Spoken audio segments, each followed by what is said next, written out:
Ever since my first day working here, I've felt a little strange. Now, after what happened that day, things seem to be getting even stranger. I'd even go so far as to say creepy. I've been an embalmer for years now, and I'm very passionate about my job.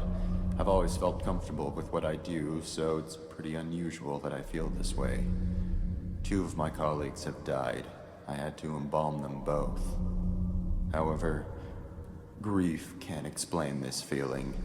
Up until just 4 days ago, I hadn't even known about the history of this funeral home. I already knew that it was ridiculously old, but what I didn't know was that it allegedly harbors some kind of powerful aura which traps and torments the spirits of people who have died in a state of grief or fear, and have at some point been associated with the building in one way or another.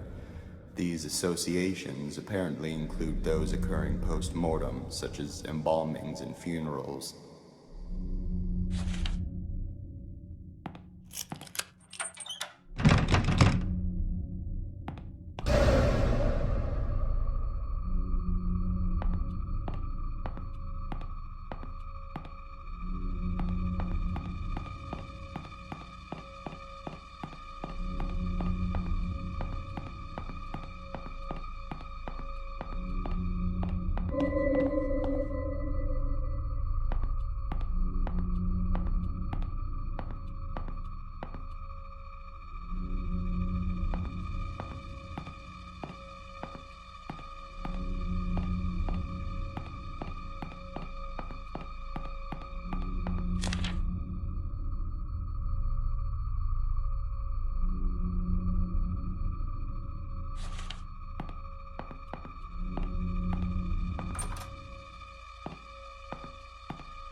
To make things even weirder, this place has a serious lockdown system.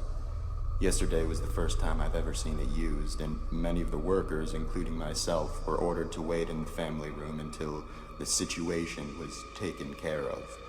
No one I've spoken to about it knows why it was done, or at least they won't say. All I know is that these safety glass windows and electronic gates appear to be designed for keeping things in rather than out.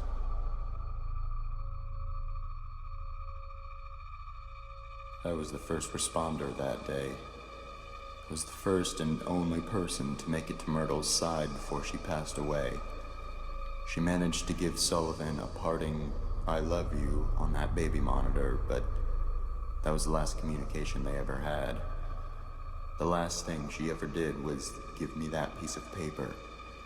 It was a short poem she had written for Sullivan earlier that day. She asked me to give it to him, and I promised her I would. Then she slipped away.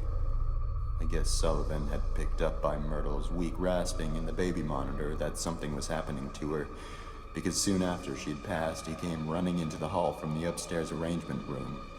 But he was too late. She was gone. That's when he broke down. I'd never seen him show so much emotion towards Myrtle before. Then, of course, the rest happened. I'll keep my promise, even now. It's all I can do for my dear friends.